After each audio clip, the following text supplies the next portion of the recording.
ইরানে কঠোর হামলার হুঁশিয়ারি দিয়েও যুদ্ধবন্ধের ঘোষণা দিলেন মার্কিন প্রেসিডেন্ট ডোনাল্ড ট্রাম্প। তবে কি ইরানের পাল্টা হামলার ভয়েই যুদ্ধবন্ধের ঘোষণা দিলেন ট্রাম্প? এবার মধ্যপ্রাচ্য থেকে লেজ গুটিয়ে পালাবে যুক্তরাষ্ট্র? ইরানের সাথে যুদ্ধ করতে এসে চরম অপদস্থই হতে হলো দেশটিকে। এর আগে ইরানে কঠোর হামলার হুঁশিয়ারি দেন মার্কিন প্রেসিডেন্ট ডোনাল্ড ট্রাম্প। ট্রাম্প বলেন, যদি 24 ঘন্টার মধ্যে যুক্তরাষ্ট্রের সব শর্ত মেনে নিয়ে ইরান চুক্তিতে রাজি না হয় তাহলে দেশটিতে ভয়াবহ বোমা হামলা চালানো হবে। ট্রাম্প এমন এক সময়ে এই হুঁশিয়ারি দেন যার কিছু সময় আগে ইরান ও যুক্তরাষ্ট্র এক বড় সংঘাতে জড়িয়ে পড়েছিল। ইরানের ভূখণ্ডে মার্কিন বাহিনীর হামলার জবাবে পাল্টা হামলায় ইরান একযোগে মধ্যপ্রাচ্যে যুক্তরাষ্ট্রের 18টি স্থাপনায় ভয়াবহ হামলা চালায়। কিন্তু কঠোর হামলার হুঁশিয়ারি দিয়েও শেষ পর্যন্ত হামলা থেকে সরে দাঁড়ালেন মার্কিন প্রেসিডেন্ট। নিজের সামাজিক যোগাযোগ মাধ্যম ট্রুথ সোশ্যালে দেওয়া এক পোস্টে সরাসরি যুদ্ধবন্ধের ঘোষণা দেন তিনি। এমনকি ইরানের সাথে যুদ্ধ শেষ করারও দাবি করেন মার্কিন প্রেসিডেন্ট। পোস্টে ট্রাম্প বলেন, ইরানের সঙ্গে চলমান যুদ্ধের অবসান ঘটেছে এবং তেহরান কখনো পারমাণবিক অস্ত্র তৈরি করবে না বলে সম্মত হয়েছে। কাতার ভিত্তিক সংবাদ মাধ্যম আল জাজিরা এক প্রতিবেদনে তুলে ধরে এ খবর।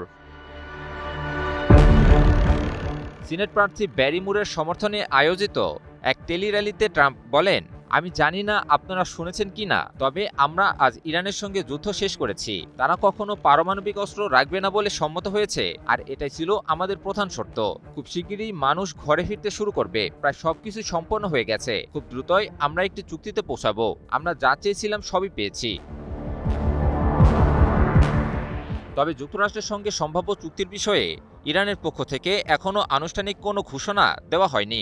ইরানের সংবাদ সংস্থা ফার্সের বরাতে এএফপি জানিয়েছে, যুক্তরাষ্ট্রের সঙ্গে কোনো চুক্তির খসড়া তেহরানের পক্ষ থেকে এখনও অনুমোদন করা হয়নি। আর ইরানের সংবাদ সংস্থা তাসনিম নিউজ ট্রাম্পের এমন ঘোষণা নাকচ করে বলেছে, মার্কিন প্রেসিডেন্ট এর আগেও এমন ঘোষণা দিয়েছিলেন, কিন্তু তাতে কোনো ফল হয়নি। সংবাদ সংস্থাটি বলেছে, যতক্ষণ না ইরান একটি সম্ভাব্য সমঝোতার বিষয়ে ঘোষণা দিচ্ছে, এ বিষয়ে ট্রাম্পের যে কোনো কথাকে তার আগের বার্তার মতোই বিবেচনা করা উচিত হবে। অন্যদিকে ইরানের পররাষ্ট্র মন্ত্রণালয়ের মুখপাত্র ইসমাইল বাঘাই জানিয়েছেন, যুক্তরাষ্ট্রের সঙ্গে যুদ্ধ বন্ধের লক্ষ্যে চুক্তি নিয়ে এখনও কিছুই চূড়ান্ত হয়নি। ইরানের রাষ্ট্রায়ত্ত নিউজ চ্যানেলে এ কথা জানান তিনি। বাঘাই আরও বলেন, চুক্তির খসড়ার বেশিরভাগ অংশ এরই মধ্যে চূড়ান্ত করা হয়েছে, কিন্তু যুক্তরাষ্ট্র অতিরিক্ত দাবি করছে, নতুন নতুন অনুরোধ যোগ করছে। কি বুঝলেন ভাই? অনলি জেডাই চাই।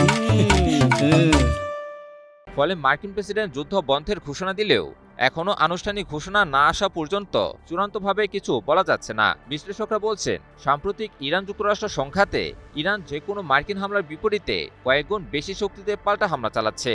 ফলে ইরানে পুনরায় হামলা হলে দেশটির পাল্টা হামলার ভয় থেকেই হয়তো দেশটিতে হামলা থেকে বিরত থাকেন মার্কিন প্রেসিডেন্ট।